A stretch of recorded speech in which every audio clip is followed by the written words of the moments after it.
Hai semuanya, nama saya Medi Henry Haremisa. Saya senang sekali dapat kesempatan untuk jadi pembicara di acara pelatihan guru sekolah minggu di Sulawesi Utara di tanggal 10 sampai 11 Juli 2024. Saya mengajak semua yang menonton ini untuk belajar bersama-sama karena pertama jarang sekali ada pelatihan guru sekolah minggu dari berbagai gereja di seluruh Sulawesi Utara. Dan di training ini, di video ini teman-teman akan belajar banyak hal. Di video ini saya tuh berbagi tentang yang pertama dasar pelayanan anak. Ya kayak bangunan ini nih nggak akan kuat kalau dasarnya nggak kuat ketika menghadapi goncangan begitu ya. Dan dasar menjadi penting dalam kita melayani anak-anak. Nggak cuma sekedar ikut-ikutan, nggak cuma sekedar aduh kasihan anak-anak nggak ada yang jaga, tapi lebih ke punya dasar yang kuat. Di sesi ini teman-teman akan belajar dasar pelayanan anak. Juga saya membagikan materi tentang seni menggali Alkitab. Kalau dalam bahasa teologi itu hermeneutika dasar ya, tapi saya buat sangat sederhana, sangat-sangat simple, dan saya berbagi beberapa tips. Di sesi itu ada juga. Lalu di siang hari saya berbagi tentang mengajar kreatif dengan menggunakan alat peraga di sekitar dan juga public speaking. Seni berbicara di depan umum, dan saya berharap materi-materi itu akan bermanfaat buat kakak-kakak. Punya pelan-pelan, dengar materi, dipraktekin, dan ini akan bermanfaat untuk bagaimana kita mengembangkan pelayanan anak yang Tuhan percayakan. Kakak-kakak, kita sedang menyiapkan generasi penerus. Tuhan memberkati. Shalom kakak-kakak semuanya. Wah, luar biasa. Boleh cari teman 2 orang, lalu saling berhadapan. Kalau bisa yang belum dikenal, lalu kakak kenalan dulu. Ya, kenalan aja. Yang bukan dari satu gereja, dari gereja lain. Berdiri, kenalan. Shalom kak, saya ini. Yes. Oke, kenalan dulu dari rekan yang lain. Kakak Osin, selamat datang. Iya, luar biasa. Kalau sudah boleh duduk lagi kakak-kakak. Oke, kita mulai dari hal mendasar dulu. Boleh slide-nya kak. Dasar pelayanan anak. Dasar atau fondasi adalah sesuatu yang sangat-sangat penting. Semakin kuat itu fondasi, maka akan semakin kuat itu rumah, gedung, tower, atau apa saja yang ada, baik bangunan dan segala hal. Jadi dasar menjadi sangat-sangat penting. Gereja ini berdiri di dekat kuala, dekat sungai. Kita yakin DP fondasi pasti kuat, dalam gitu ya. Nah kakak-kakak penting sekali untuk orang punya dasar yang kuat. Kiapa atau why, kenapa kita melayani anak-anak. Aaron, it is okay, I stand up here? Oke. Karena kalau saya berdiri sama duduk sama aja Aaron ya. Jadi ya begitu DP tinggi ya. Dasar menjadi sangat penting kakak-kakak. Next ya, kita lebih dalam lagi. Nah kalau kita bicara anak-anak hari ini kakak-kakak, yang torang layani itu sangat-sangat berbeda dengan waktu zaman torang anak-anak. Zaman kita anak-anak kita mainnya begini nih. Pakai sambunyi, petak umpet kalau di Jawa kan, kanan atas, lalu jaga-jaga benteng dan lain-lain. Sementara anak-anak yang kita layani hari ini, boleh dorang lahir di era digital, super canggih. Dia lahir sudah touch screen. Benar ya? Sangat-sangat super canggih. Beda sama zaman waktu kita masih kecil. Jadi dasar yang kuat, panggilan hati yang kuat akan membuat kita harus mengupgrade diri kita, meningkatkan kapasitas kita untuk gak gampang melayani anak hari ini. Betul ya kak ya? Beda zaman dulu kayaknya anak-anak kalau kita ajar, masih nurut-nurut, manis-manis, duduk nih sayang, pandai anak pintar. Anak-anak sekarang dorang bisa melawan, dia bisa ngelawan. Dia bisa langsung lawan kakak-kakak gurunya dan lain-lain. Jadi sangat-sangat berbeda. Next kak. Nah kita lihat sedikit perkembangan generasi dari tahun ke tahun. Buat yang lahir tahun 1940 sampai 59 itu disebutnya generasi baby boomers. Ada baby boomers di sini? Enggak ya, rata-rata muda-muda semua ini, remaja-remaja ini ya, remaja akhir zaman. Ya, ada juga yang lahir tahun 1960 sampai 79 generasi X. Generasi X. Lalu saya ada di generasi Y, millennials. Tahun 83 di antara 1980 sampai 1980 sampai 1994, generasi Y. Lalu anak-anak remaja hari ini itu Gen Z, generasi Z. Makanya ada yang bilang Gen Z itu generasi Z. Lahir tahun 95 sampai 2010. Rata-rata anak sekolah minggu yang kita layani hari ini kakak-kakak itu generasi Alpha. Lahir tahun 2010 sampai sekarang, generasi Alpha. Mungkin nanti ada Beta, Gamma dan seterusnya. Ya, itu generasi Alpha. Kita lihat dulu sedikit ciri-ciri generasi Alpha. Boleh next Kak? Ciri-ciri generasi Alpha. Yang menarik kakak-kakak, ini saya akan konsentrasi di bagian dengan akrab dengan teknologi. Jadi anak-anak generasi Alpha itu mereka yang lahir 2010, kurang lebih ada 2,5 juta generasi Alpha. Generasi Alpha akan membengkak jadi 2 miliar orang, which is tahun depan. Makanya Indonesia lagi berkembang, Indonesia emas dan lain-lain. Jadi anak-anak yang kita layani hari ini sangat-sangat unik kakak. Ini beberapa keunikannya ya. Nanti materi saya akan kasih, kakak bisa baca. Tapi yang saya mau sorot adalah akrab dengan teknologi. Karena dorang akrab dengan teknologi, muncul berbagai macam masalah hari-hari ini. Sangat kompleks. Kalau kita lihat anak-anak sekarang, jangan pikir masih kecil ya. Kompleks banget masalahnya. Kita lihat beberapa masalah anak digital hari ini. Boleh next Kak? Permasalahan anak digital. Yang pertama, isu yang cukup sangat hangat yaitu LGBTQ. Thailand sekarang sudah resmi ya, katanya sesama jenis boleh menikah. Dan isu ini banyak di Manado. Banyak langsung vokal, berani posting dan lain-lain. Dan itu yang dilihat anak-anak kita. Ya, next Kak. Kita lihat satu video. Ini penjelasan tentang permainan Cocomelon. Jadi LGBT masuk di tayangan Cocomelon. And in an unfortunate turn of events,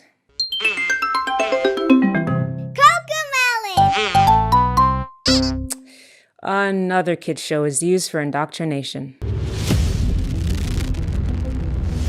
Cocomelon is a wildly popular children's show that started as a YouTube channel in 2006.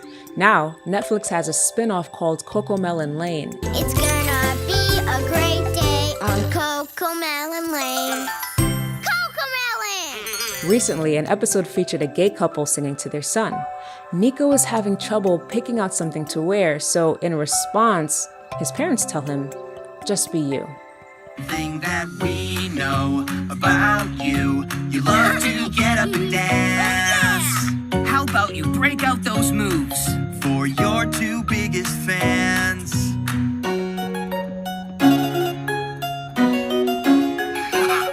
I don't know why a parent would encourage a boy to wear a tiara and a tutu just because he likes to dance, but this is where we are as a society. Jadi kita ada di era kakak-kakak di mana dunia menawarkan banyak nilai abu-abu. Sangat tipis. Beberapa anak yang bilang gini, apa-apa Kak, kita terima mereka, kan kita sebagai humanity, sebagai sesama manusia. Jadi dasarnya itu nggak jelas di awal kakak-kakak. Kalau kita percaya dasarnya firman Tuhan tegas, ya tidak. Betul ya. Jadi basis otoritasnya itu harus jelas. Nah, nilai ini yang kita mau ajarkan sama anak-anak kita. Bahwa dasarnya harus firman Tuhan. Kalau berbagai nilai-nilai lain kita akan banyak kompromi. Jadi perang nilai hari ini Kak. Kita lagi ada di perang nilai. Bersama dengan anak-anak kita. Kita kalau di Manado bilang baku rampas anak. Orang baku rebutan sama dunia. Kalau bukan kita yang muridkan anak kita, dunia di luar sana akan muridkan mereka. So kita harus serius, gereja harus serius untuk menanamkan nilai firman Tuhan sama anak-anak. Lebih lanjut lagi ya, belum isu perundungan, belum lagi judi online. Anak SD sudah ada terjebak dalam judi online. Orang enggak terlalu asing kata judi ya di Manado ya. Kita dari kecil, papa bukan bawa ke gereja, dibawa ke Singapura di Bendar sana. jadi enggak asing. Dan sekarang udah digital, jadi judinya online. Dan banyak data Kak, anak-anak tuh ada, ini data terbaru, anak berapa persen? Ada 40 ribu, ini nih, anak-anak mencapai 80 ribu orang di kota-kota besar di Indonesia. Ngeri banget. Next, pornografi, sangat mudah untuk akses itu. Ini isu-isu yang terjadi, masalah-masalah yang muncul. Next. Gadget ya, anak sekarang kalau gadget diambil dia bisa marah. Jangan ambil itu handphone, dia bisa marah ke mamanya. Sebegitunya dunia gadget membuat mereka edik. Next. Ini ada satu video, kita lihat dulu ya Kak. Boleh play?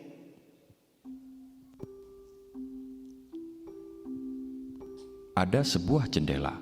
Jendela yang mungkin ingin Anda ketahui. Bukan jendela yang Anda gunakan untuk melihat ke langit. Ini adalah jendela yang terbuka di dalam hati seorang anak. Sebuah jendela waktu.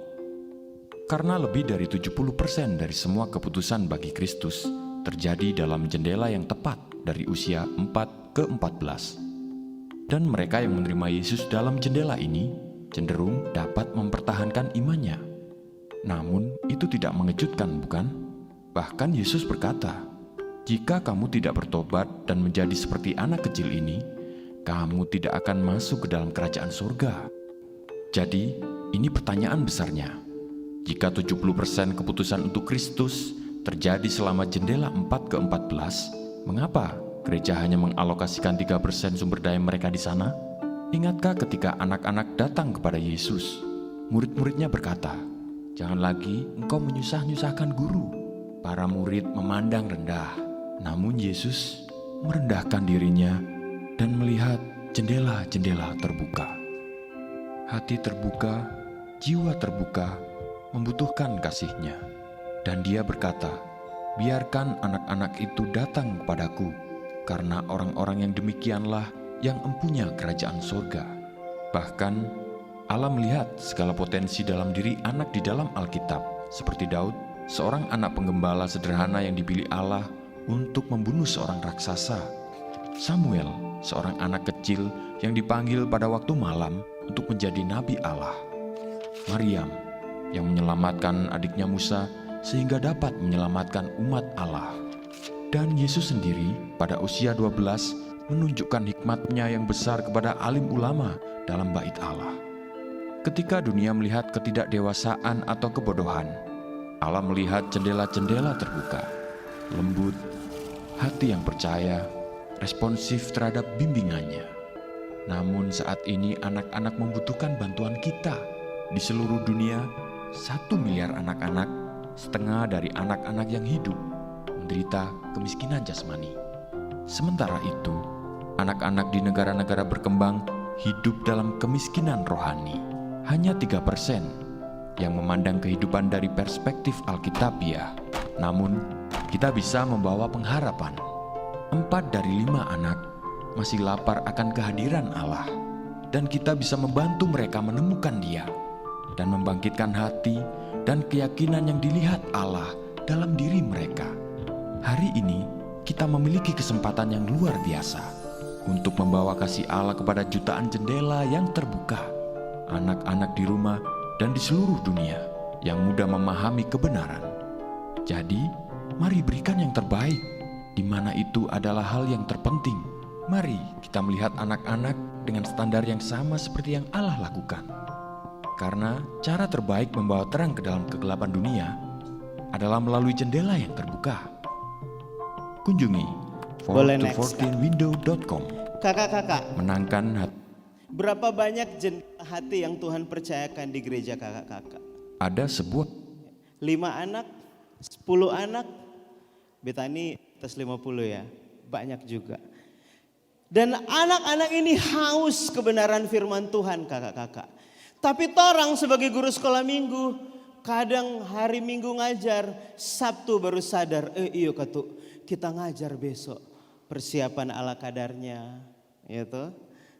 Seadanya saja, kadang juga enggak persiapan, hari H persiapannya.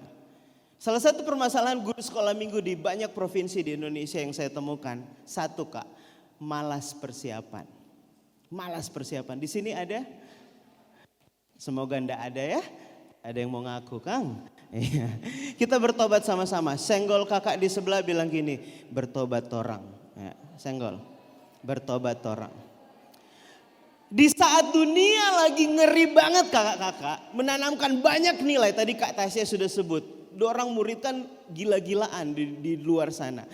Lalu anak dalam kondisi haus mau belajar firman Tuhan. Kita yang sebagai penanggung jawab untuk kasih firman Tuhan, kita kasih seadanya. Belajar sendiri juga, saya baca sendiri, belajar sendiri. Kita harus bertobat Kak. Ya. Nah jadi siapa yang bertanggung jawab mendidik anak-anak secara kerohanian? Who? Next Kak. Ada 3 lembaga penting. Semua penelitian setuju bahwa 3 lembaga penting ini bertanggung jawab. Yang pertama yang paling tinggi itu adalah rumah. Papa mama yang jadi guru terbaik buat anak. Tapi permasalahannya adalah papa mama juga sibuk cari uang, bekerja dan lain-lain. Jadi masalah spiritual tidak banyak papa mama yang concern ke bagian itu. Akhirnya belajar firman di gereja Jo, Pak Enci sama Engku. Sama kakak-kakak di sekolah minggu. Jadi yang paling banyak bertanggung jawab itu untuk masalah kerohanian diserahkan kepada gereja. Kalau sekolah itu sefokus banyak secara umum ya. Nilai, knowledge dan segala macam. Jadi untuk spiritual tidak banyak sekolah. Baru sekarang ini sekolah menanamkan karakter, biblical worldview dan lain. Tapi jarang. Jadi gereja yang dipercaya untuk mengajarkan nilai firman Tuhan ini. Sementara gereja cuma punya 2 jam. Torang hanya punya 2 jam. Banyak apa sedikit itu Kak? Sedikit, kurang. Bahkan ada yang 1 jam, ada yang 1 jam setengah, ada yang setengah jam. Sisanya pulang bikin beganggu nih. ya kakak-kakak ya. Jadi perlu apa? Perlu kolaborasi ketiga lembaga ini. Orang tua juga butuh guru sekolah minggu. Ada part kakak-kakak mungkin merasakan ada anak-anak yang susah dikasih tahu begitu. Coba ada Inci Mariana, ini anak susah mau diatur Inci. Begitu Inci ngomong nurut ini anak. Betul ya? Jadi perlu kolaborasi. Orang tua butuh guru sekolah minggu butuh orang tua, butuh kolaborasi. Kalau ada satu buku yang saya baca dia bilang gini, mendidik anak butuh satu kampung yang mendidik anak ini. Butuh kerja sama banyak pihak. Dan saya bersyukur hari ini ada 18 gereja, torang soalnya tidak bisa sendiri-sendiri kakak. Torang harus kolaborasi, harus bekerja sama sebagai para pegiat anak. Mari Kak, selamat datang Kak. Ya. Next. Sekarang torang lihat dasar Alkitab dulu kakak. Kita akan mulai dari yang mendasar dulu. Kita harus punya dasar yang kuat. Torang akan lihat dasar firman Tuhan dulu. Next. Bagaimana kita mendidik anak-anak atau melayani anak-anak ini. Amsal 22 ayat 6 bilang, didiklah orang muda menurut jalan yang patut baginya. Maka pada masa tuanya ia tidak akan menyimpang daripada jalan itu. Lalu bagaimana torang menghadapi isu-isu yang ada? Torang perlu didik anak-anak ini. Kita perlu didik anak-anak ini. Bahasa aslinya itu dia bilang train up, melatih. Melatih, train up. Papa saya tadi pagi bilang, Matt, Papa dapat pilih di gereja untuk lomba domino kecamatan. Oma Kak main domi kecamatan. Terus kenapa Papa bisa juara 1? Dia nanti hari Sabtu mau ngambil dapat uang tunai katanya. Terus saya mikir ya kakak, Papa itu hampir tiap hari dia main domi di dekat lorong Pando di Tuna sana. Every day, hampir tiap hari dia main domi. Tanpa sadar itu melatih dia jadi ahli, jadi jago main domi. Pertanyaannya, seberapa sering torang latih anak-anak torang untuk belajar tentang firman Tuhan? Itu butuh latihan. Apakah bisa langsung jadi? Nggak bisa. Jatuh bangun, gagal bangkit. Butuh proses panjang kakak. Butuh proses panjang. Train up, didik, melatih. Kita pun di gereja mendidik anak-anak itu perlu waktu, emosi. Tapi begitu anak itu jadi ada satu kebanggaan buat kita. Betul ya Kak ya? Jadi harus di train up. Next. Ulangan 6 ayat 4 sampai 9. Banyak kakak sudah sering dengar Shema. Aku adalah aku, Tuhan Allah, Yahweh gitu ya. Itu harus diajarkan berulang-ulang pada saat engkau tidur, pada saat engkau di jalan, pada saat engkau makan, bangun. Nah, ajaran ini yang diajarkan kepada anak-anak di Israel ribuan tahun yang lalu. Ditanamkan kepada anak-anak. 10 hukum Tuhan diajarkan kepada anak-anak. Nah, saya punya pengalaman kakak. Tahun 2013 saya puji Tuhan dapat kesempatan ke Israel. Begitu nyampe di Israel, kami sampai di Yerusalem karena ada anak-anak muda begitu. Jadi kita guys patungan Jo kita ke Tel Aviv. Katanya Tel Aviv kayak Balinya di Israel. Jadi sudah kita patungan, kita dari Yerusalem kurang lebih 4 sampai 6 jam. Bawa sewa mobil, kami bertuju. patungan, berangkatlah ke Tel Aviv. Sampai di Tel Aviv kakak-kakak, apa yang terjadi? Sepi banget. Kafe-kafe semua tutup. Kita sampai, ya ini gimana kita mau posting-posting, gak bisa, tutup. Ternyata itu hari Sabat. Selesai. Kakak-kakak bayangkan, 10 hukum Tuhan dari ribuan tahun yang lalu. Dari Alkitab ditulis nih di kitab Ulangan sampai hari ini nilainya masih dipegang sama orang-orang di Israel. Jadi bayangkan dorang kakak-kakak, papa mama kumpul, anak-anak kumpul lagi di jalan, ditanamkan tuh nilai. Shema, Tuhan adalah Esa, ini 10 hukum Tuhan. Terus diajarkan sampai 2024 dari ribuan tahun yang lalu itu. Kebayang Kak nilai yang diajarkan kepada anak-anak.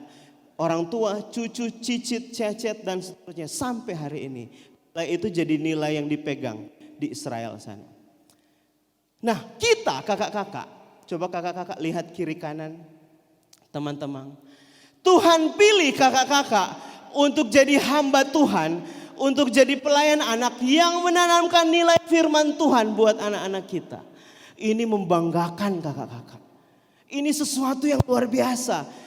Orang dipercaya untuk menanamkan nilai firman Tuhan dan itu akan jadi turun-temurun. Anak itu besar, dia akan ajarkan kepada anaknya. Terus nilai firman Tuhan itu jadi pegangan hidup dia. Kita semua di sini sepakat firman Tuhan adalah nilai terbaik yang Tuhan pernah kasih dalam hidup kita. Betul ya? Dan kita dipercaya kasih ajar nilai itu sama anak-anak. Kakak-kakak harus bangga jadi guru sekolah minggu. Tidak semua orang bisa layani anak-anak. Boleh lihat kiri kanan, pegang pundaknya bilang bangga jadi pelayan anak. Harus bangga. Jangan merasa lebih rendah dari pelayanan yang lain.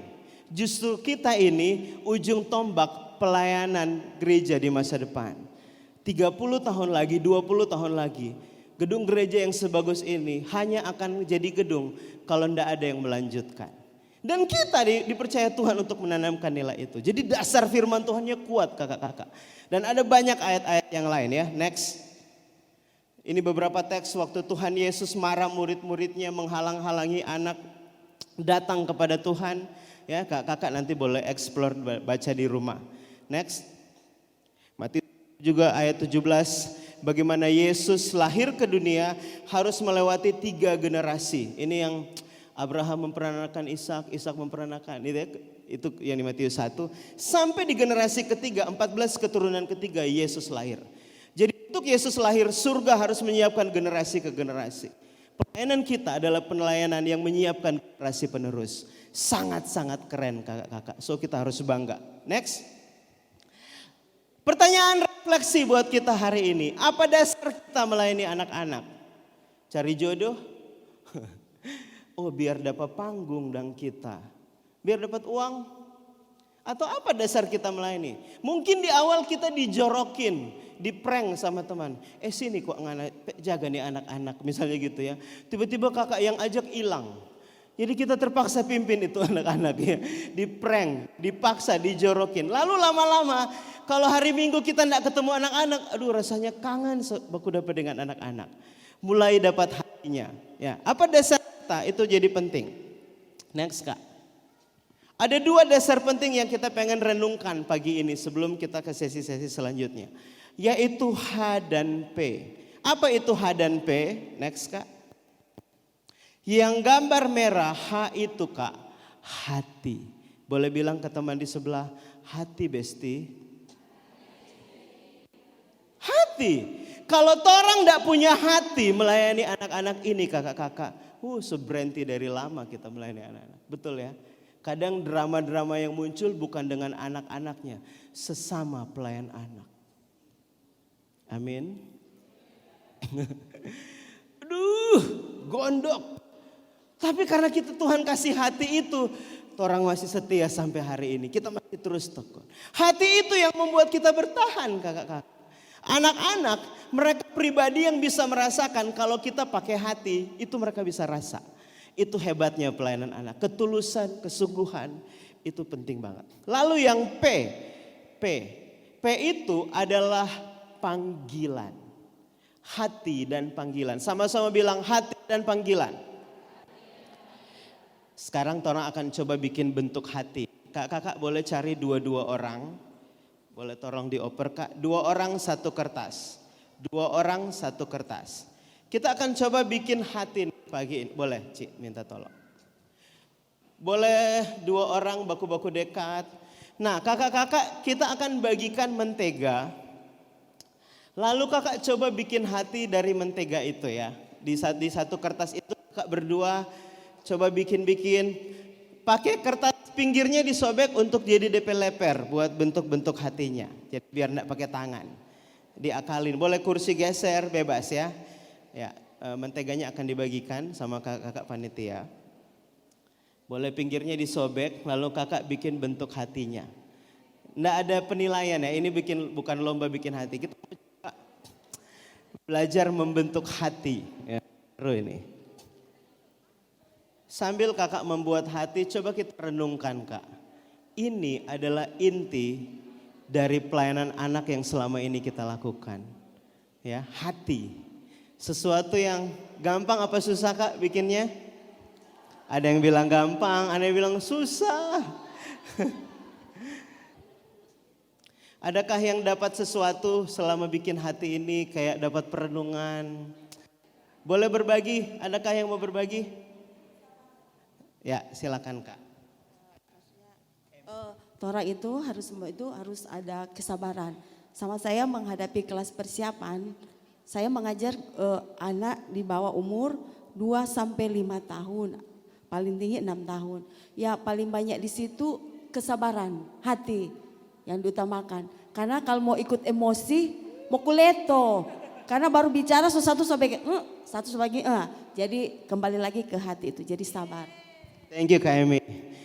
Hati ya, kayak kita bikin ini kan butuh kesabaran ya Kak. Aduh menteganya keras, kadang atau rapi dia melenceng.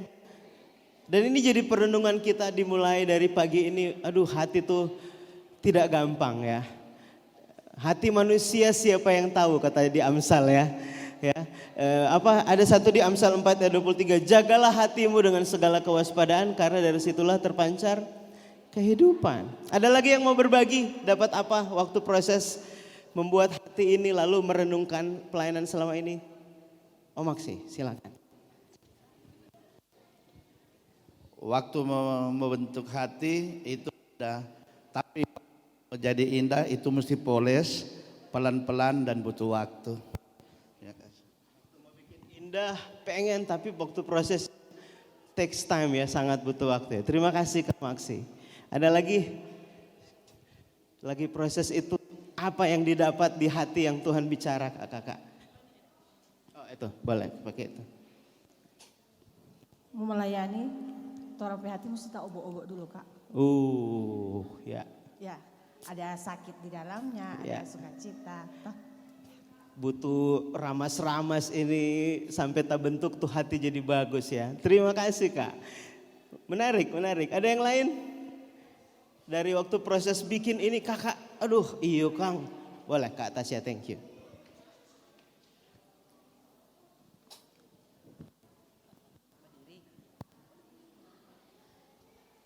Shalom. Shalom Kak. Selamat pagi semua. Kalau mau ambil makna dari orang buat memproses hati, sebegitu orang pelayanan. Mesti sabar. Kadang-kadang dia bilang, aduh bagus tahan hati. Apalagi dapat anak-anak yang agresif, yang aktif sekali. Rupa tadi tuh ibu udah bilang rasa-rasa mau koleto, marjangan. Kalau torang koleto, torang so kasih lihat satu tindakan yang merupakan celah bagi torang sebagai pelayan.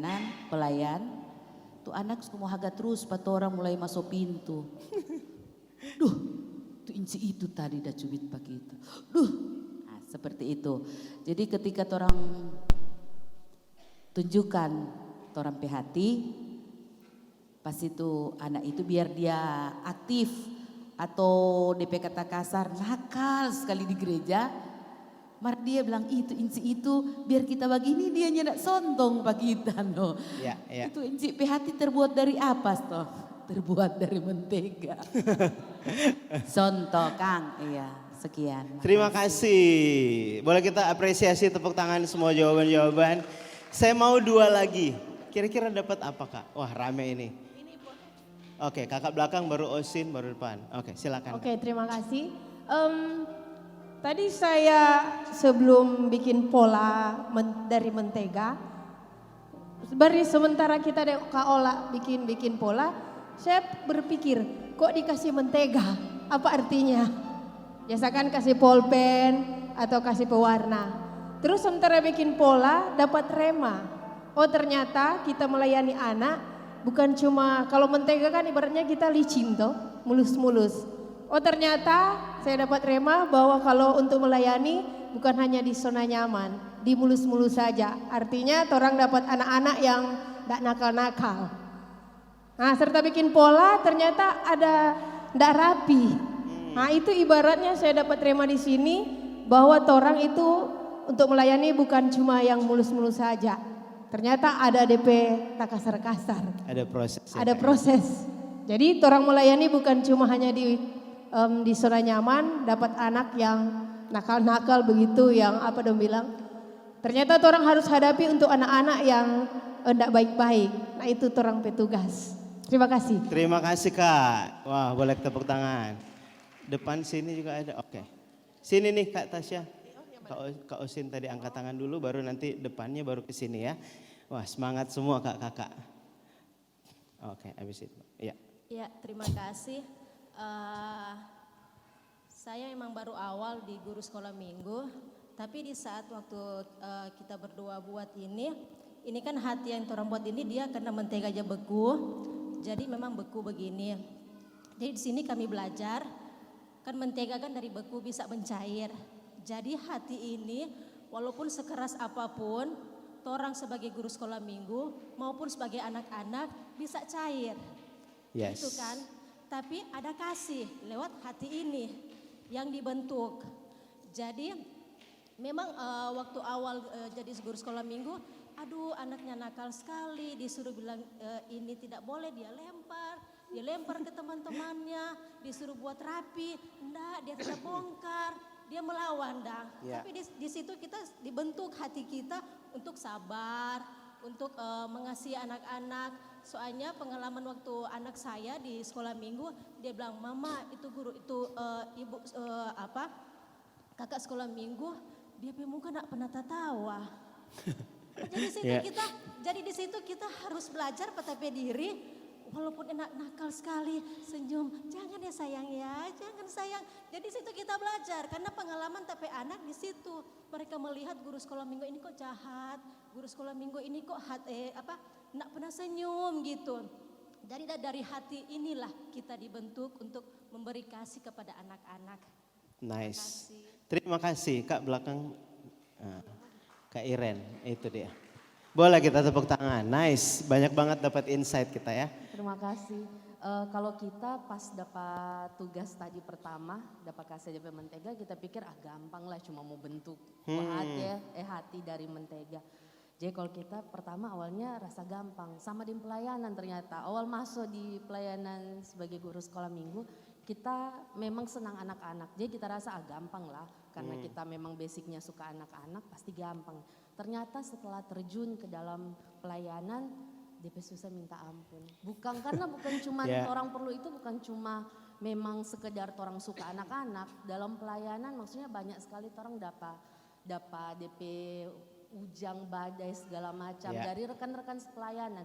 Dan tadi karena orang baking juga berdua kita dengan Kaniko, ternyata untuk mau kasih satu visi nih, kita mau suka baking bagaimana, Kaniko baking bagaimana, susah dong untuk jadi satu hati ini. Dan sama juga seperti kakak yang sebelum kita bilang bahwa tadi waktu dapat kasih yang beku memang ternyata setengah mati mau bentuk. Jadi orang butuh katu hangat dulu, lombok dulu, iyo, cair sadiki, baru boleh mau bentuk sesuai dengan apa yang orang pengen. inginkan. Thank you Kak Iren, luar biasa. Boleh kita apresiasi. 2 lagi di sebelah sini ya. Ya silakan Kak. Oke, Inci belakang sama depan. Kak Tasya, thank you. Olahraga Kak Tasya ini.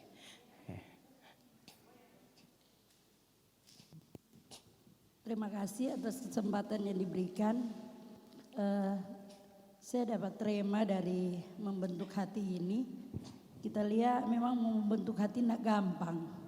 Ya, dong bilang susah-susah gampang. Kelihatannya gampang tapi agak susah. Tapi ketika hati ini terbentuk, kita punya pengalaman ya pribadi. Ketika orang bisa dapat hati anak itu, dimanapun orang pergi, biar orang ada di pasar dan bilang, inci, ada rasa kedekatan dan karena kita saja kalau kita ada di gereja cabang, tapi anak-anak dapat lihat, inci, kita rasa oh berarti kita bisa dapat dan hati itu. Ketika orang bentuk hati itu asal sesuai dengan firman Tuhan, pasti orang sekeras apapun hati itu, kalau orang bentuk dengan kasih sesuai firman Tuhan pasti orang dapat. Akan dapat dan dimanapun orang pergi itu orang hati dan tuh anak itu connect. Terima kasih. Terima kasih Enci, luar biasa. Satu lagi terakhir ya, karena waktu bebas Kak Tasya pilih yang sana boleh, depan boleh. Ya, ternyata saya sudah mau 1 jam. Ya, terima kasih untuk Ya. kesempatan yang diberikan. Kalau dari saya pribadi pas tadi dapat instruksi dari Kak Medi, saya berpikir seperti Tuhan kasih instruksi ke saya begitu untuk melakukan pelayanan seperti itu. Jadi responnya siap langsung itu kan. Nah dari sisi saya dengan Tuhan, oke, saya siap untuk melakukannya sama tadi Kak Medi instruksi ke kita untuk melakukan tugas ini.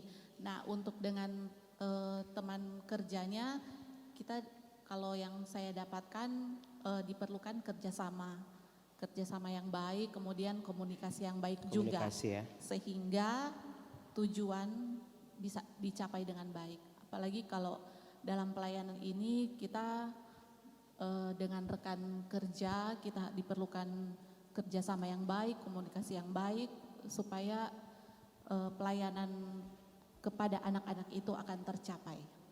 Terima kasih. Kakak-kakak saya lanjut dulu, nanti kita sambung lagi. Tepuk tangan buat semua jawaban yang bagus-bagus ya. Kalau hati sudah dapat, enak banget untuk ke depan. Termasuk kakak-kakak, hati kakak-kakak dalam melayani anak-anak. Seberapa besar hati kita buat pelayanan ini? Itu penting banget. Kalau setergerak hati, mau ujung dunia manapun kita gas. Itu ya maksudnya. Oke, next. Keren banget jawaban-jawabannya.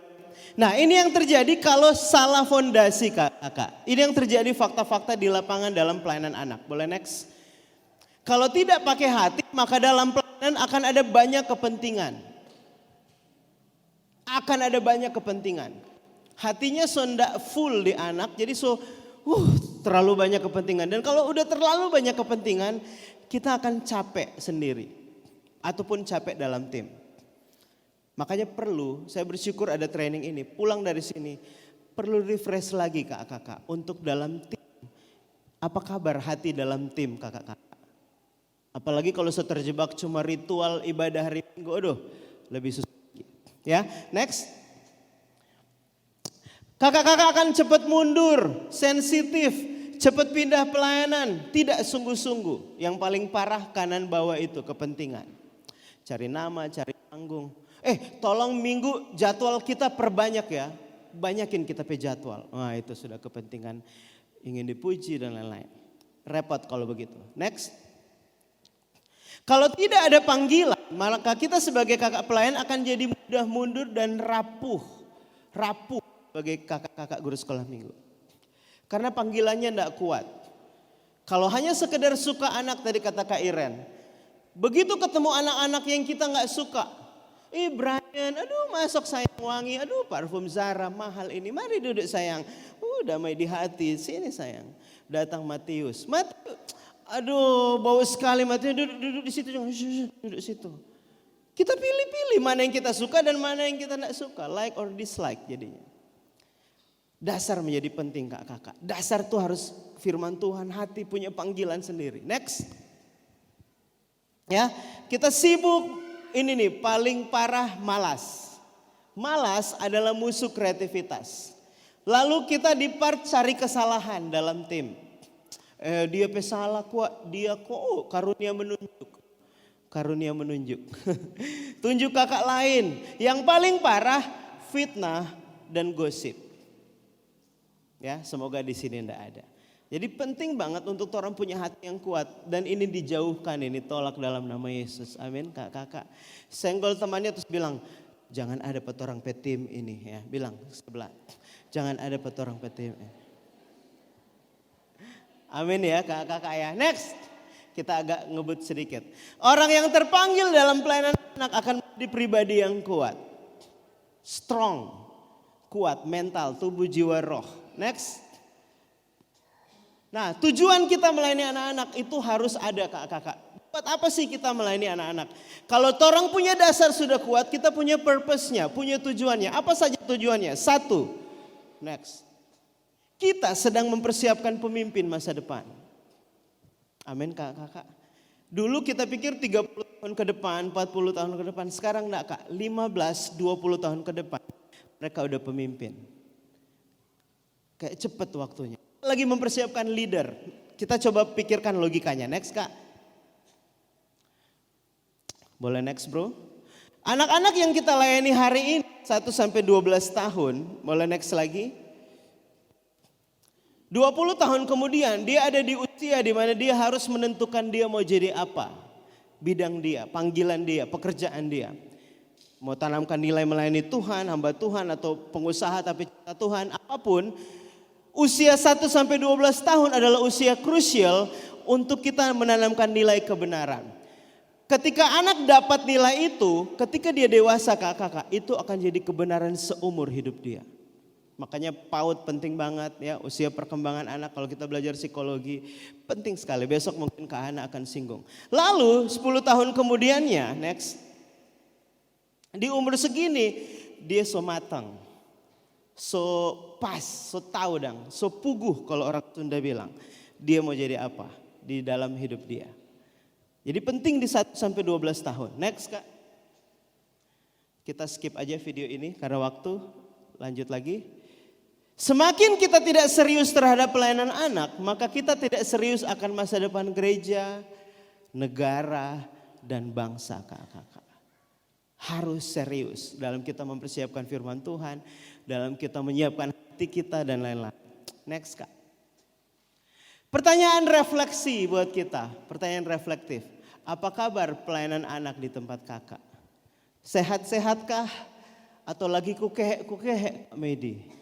Atau lagi lagi gatal-gatal ini? Kita yang tahu jawabannya. Coba lihat timnya, apa kabar? Kau bilang, apa kabar kita ya? Baikkah? Tidak baik? Ya, next. Yang kedua kakak-kakak, kita sedang menanamkan nilai hidup. Yang pertama kita mempersiapkan dia jadi pemimpin masa depan. Yang kedua kita sedang menanamkan nilai hidup, perang nilai. Dunia ajarkan LGBT segala macam nilai. Kita ini firman Tuhan, perang nilai. Next. Ya, lanjut aja. Ini ada video waktu saya ngajar satu anak tapi karena waktu. Untuk kita mengajarkan uang asli atau palsu, tanamkan detail tentang uang asli. Nilai terbaik yang pernah ada di dunia itu firman Tuhan kakak-kakak. Kita kalau nggak ada firman Tuhan mungkin juga kita nggak kuat sebagai kakak-kakak ya. Tapi firman Tuhan itu yang jadi pegangan hidup, pengharapan pada orang. Dan itu yang orang ingin ajarkan sama anak. Tanamkan nilai uang asli. Jadi anak akan tahu, oh kita nggak mau nilai ini uang palsu. Kita percaya, kita pegang uang asli. Next kak. Jadi pelayanan generasi apa kakak? Penting banget. Cubit teman di sebelah bilang penting banget Besti. Penting banget. Penting banget. Next. Ini sedikit cerita tahun 99 saya yang baju orange itu kak di lapangan Koni Sario. Umur 18 tahun. Yang orange yang tengah-tengah memang kecil sekali kak. Harus zoom pakai zoom. Kita yang ini. Umur 19 tahun. 18 apa 19? Yang ini kak. Ah ini dia ini. Sario Koni lalu saya terima panggilan Tuhanan. Sampai hari ini 24 tahun melayani anak-anak. Dan saya berharap kakak-kakak mau terima panggilan itu seumur hidup. Kita harus terus bangga jadi guru sekolah minggu. Amin. Cari teman di sebelah, salaman terus bilang gini, bangga nih jadi guru sekolah minggu. Bangga nih jadi guru sekolah minggu. Jangan malu kak, jangan mundur, jangan minder. Next. Next aja. Yang ketiga, kita sedang mendidik mereka untuk jadi anak panah yang tepat sasaran. Untuk menemukan panggilan Tuhan dalam hidup adik-adik ini. Nah penting sekali kalau mau kasih panah itu, boleh next. Penting sekali kualitas busurnya. Kalau busurnya lomek, rapuh, tidak akan tertembak itu anak panah. Kita sebagai busur itu harus ada tuntutan lebih sebagai kakak. Teladan hidup, kata-kata dan lain-lain. Adik-adik jangan buang sampah sembarangan ya. Kalian harus sayangi ini bumi ini ya, cintai ini bumi. Pulang gereja kakak. Ada anak lihat, itu kakak bilang sayangi bumi dia buang sampah. Yang mana yang lebih anak dengar? Kata-kata kita apa tindakan kita? Tindakan kita kak. Tidak gampang, tapi ini panggilan khusus buat kita. Next. So how? Kita sudah di penghujung sesi 1. Bagaimana kita sebagai pelayan Tuhan? Next kak. Kita harus punya proses ini namanya mengenal dan dikenal. Kakak harus kenal diri kakak sendiri, lalu belajar mengenal teman-teman satu tim kakak. Kalau kita cuma ketemu hari Minggu, terus kita suruh-suruh, bakal lain terus itu di situ. Kalau kita ada kedekatan, baku dekat, pakai omong kita, oh ya ambil apa? Happy, ada hati soalnya di situ. Ada proses mengenal dikenal. Ini harus dibangun. Selain hari Minggu nongkrong ngopi atau quality time ya. Besok kita akan bahas bahasa kasih lebih dalam dari Bu Grace. Next.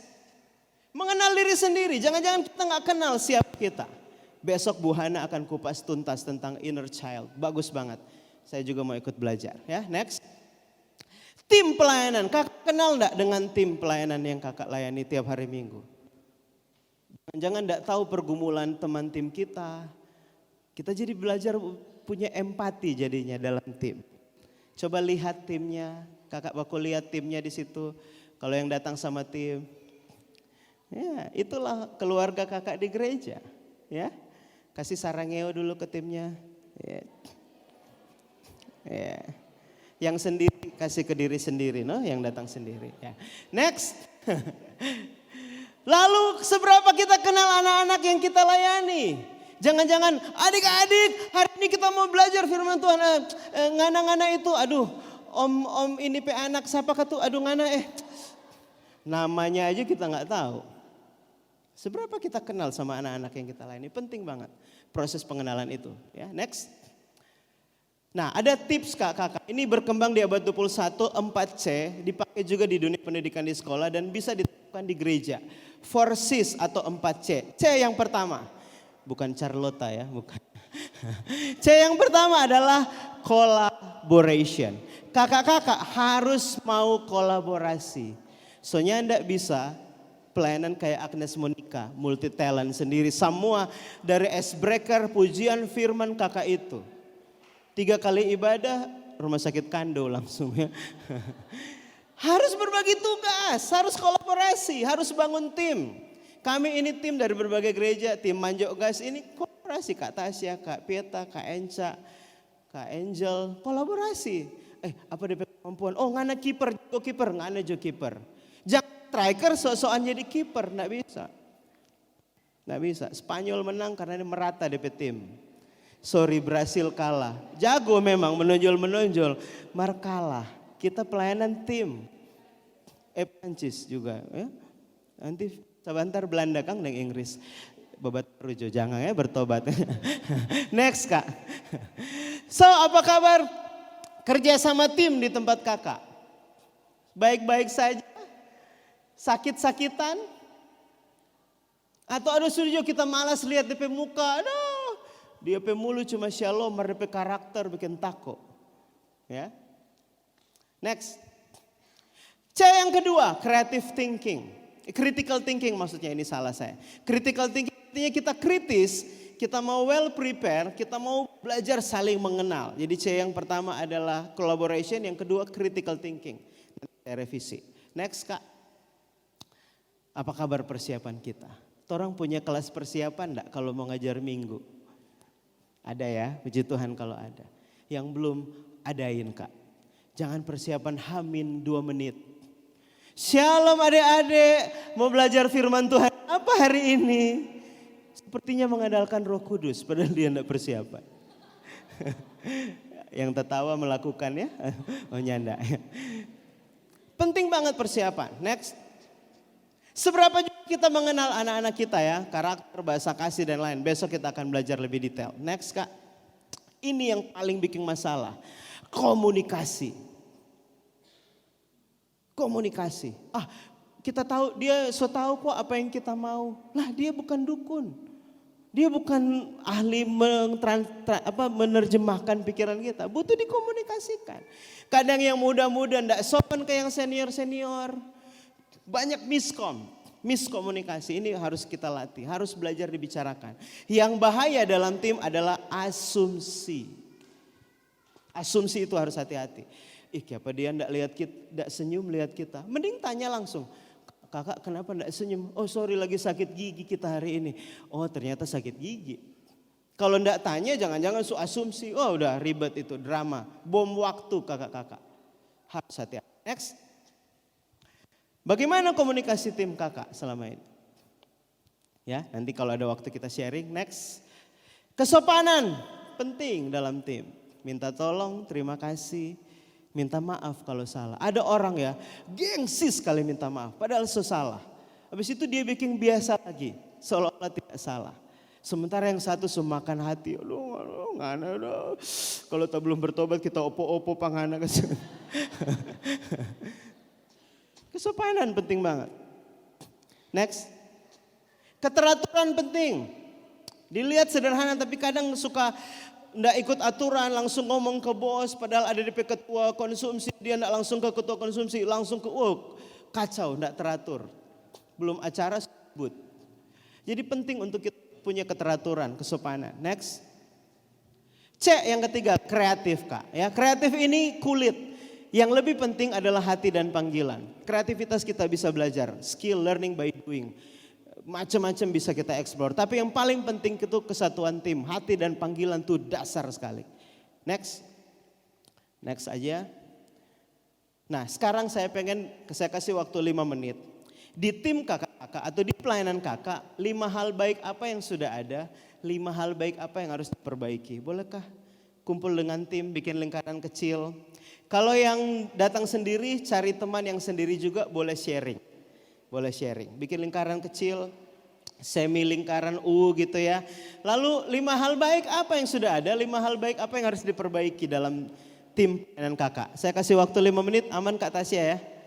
5 menit sebentar, lalu kita selesai di 10.20. Tinggal 1 video terakhir. Boleh sharing. 5 hal baik apa yang sudah ada.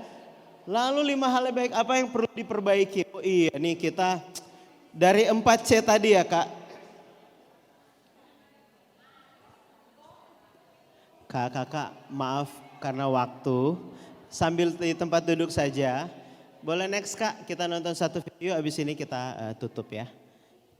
Ini nanti kakak boleh sharing ya secara pribadi komitmen janji kakak sama Tuhan dalam pelayanan ke depan. Boleh next? Kita nonton 1 video ini Kak ya, boleh putar kursi sebentar. Karena kita nanti sambung lagi sambil snack. Habis ini ada snack sambung lagi. Kita nonton 1 video.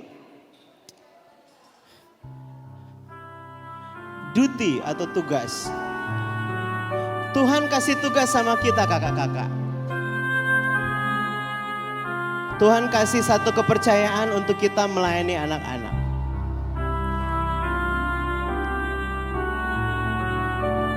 Nanti sambung.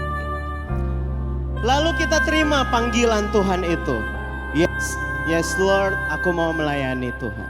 Melayani anak-anak. Kemanapun kita pergi kita harus taat sama panggilan itu. Lalu kita mulai melayani anak-anak dari awal mula. Kita menjalani proses itu. Orang datang dan pergi, people come and go. Ya. Wherever you are, be loyal, jadi setia. Dimanapun kita berada, kita dipercaya. Lalu musim kehidupan berganti kakak-kakak. Hujan, badai, masalah keluarga, berbagai pergumulan yang orang lewati bersama. Tapi kita bertahan, sampai hari ini bertahan dalam pelayanan itu. Musim berganti lagi. Banyak musim-musim kehidupan yang orang lewati, suka duka. Ini musim salju ya, musim berbeda lagi. Tapi kita harus setia sama pelayanan yang Tuhan percayakan, pelayanan anak ini. Tapi ada masa dalam hidup kita, kayak kita merasa jauh dari Tuhan. Kita merasa kering, jenuh dalam pelayanan anak ini. Bahkan pengen mundur.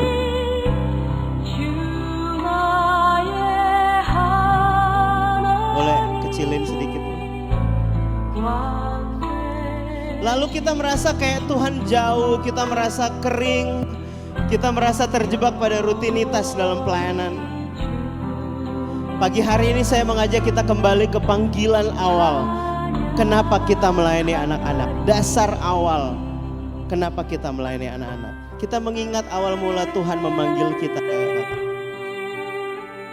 Mengingat kembali kasih mula-mula yang Tuhan secara personal memanggil kita dalam pelayanan ini. Kalau ada kakak-kakak yang mau mundur, mau give up, please jangan mundur. Kembali ke pelayanan anak ini Kak. Terus semangat. Jangan putus asa. Ini panggilan yang sangat mulia. Tidak semua orang dipanggil dalam pelayanan anak ini. Fokus kepada Kristus yang menjadi sumber hidup kita.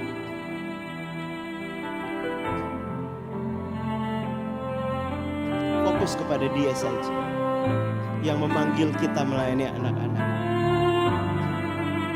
Sampai satu saat nanti ada anak-anak yang datang dan bilang, makasih Kak sudah mengajarkan aku tentang Yesus.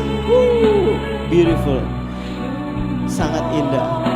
Penghargaan terbaik itu penghargaannya dari Tuhan kakak-kakak. Kita gak bisa cari pujian dari manusia ya. Dari panggung, dari apapun. Bukan esensi kita melayani. Sampai suatu saat kita dipanggil sama Tuhan. Dan kita bertemu dengan pribadi yang memanggil kita. Kita didapati taat dan setia. Melayani Tuhan sampai Tuhan panggil kita dari dunia ini. Kita terus setia. Terus kasih yang terbaik buat anak-anak kita.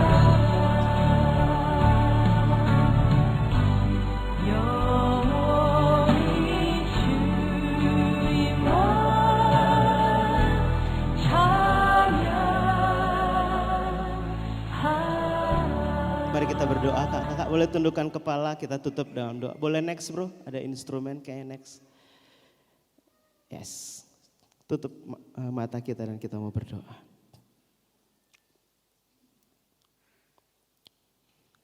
Karen boleh bantu iringin keyboard, Karen ada? Yes.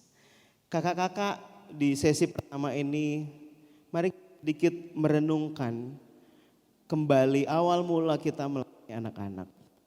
Jangan-jangan selama ini kita terlalu jauh sampai kita lupa dasar kenapa kita melayani anak-anak. Hati dan panggilan itu harus jadi dasar yang kuat kenapa kita melayani anak-anak. Ada di kakak-kakak yang mulai jenuh, mulai mau mundur, mulai capek sama pelayanan ini. Mari kita kembali ke pelayanan, ke panggilan yang utama. Saya berdoa supaya setiap kakak-kakak untuk terus taat dan setia dalam pelayanan ini. Mungkin selama ini udah terlalu banyak beban yang kita tanggung. Kakak-kakak ingat wajah anak-anak yang Tuhan percayakan. Jendela-jendela hati yang Tuhan percayakan di gereja kakak-kakak. 1 menit kita berdoa yuk. Merefresh kembali panggilan kita. Kita bersyukur Tuhan sudah pilih kita dari sekian banyak orang. Mari bersyukur kakak-kakak. Berdoa masing-masing. Terima kasih Tuhan. Buat panggilan pelayanan anak ini. Cek hati kita kakak-kakak. Apa kabar hati kita? Tuhan ampuni kami kalau kami mulai enggak tulus melayani. Ampuni kami kalau kami mulai enggak murni melayani Tuhan.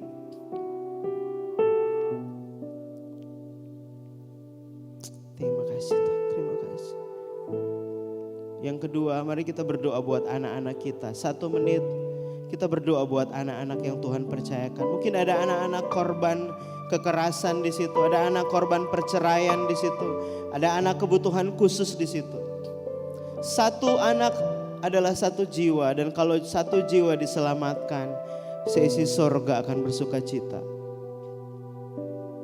Berkati, sebut nama anak-anak itu, berkati Rara, berkati Feran Tuhan, berkati Brian, sebut nama anak-anak yang kakak lain, berkati Jaden Tuhan, berkati Jordi dalam nama Yesus. Dalam nama Yesus. Kakak bolehkah cari 2-2 orang lalu saling mendoakan. Silakan cari berdua-berdua, putar kursinya. Kalau cukup kenal boleh berpegangan tangan lalu mendoakan. Dalam tim kakak-kakak cari berdua-berdua lalu saling mendoakan. Dalam nama Yesus Tuhan. Kuatkan satu dengan yang lain dalam satu tim yang Tuhan percayakan. Dalam nama Yesus Tuhan, dalam nama Yesus Tuhan.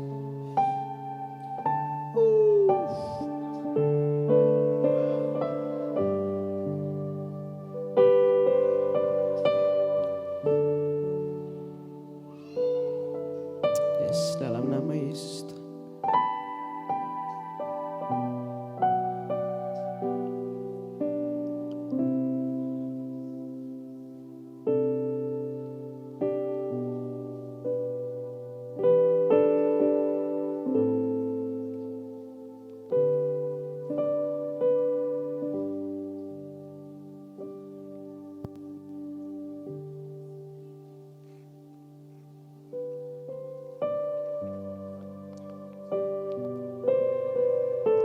Dalam nama Yesus.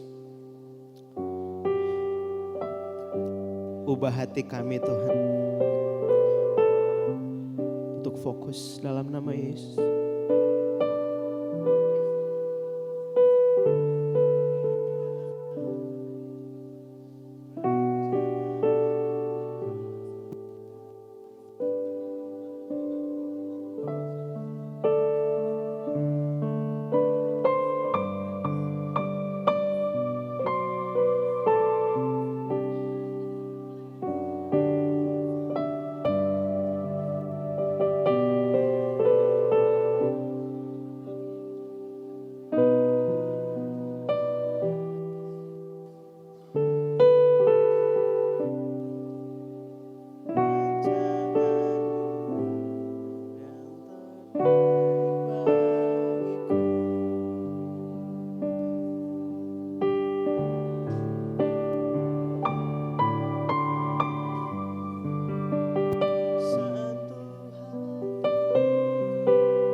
buat yang sudah selesai berdoa, boleh saling mengapresiasi, salaman, boleh peluk dan bilang terima kasih sudah jadi tim yang baik.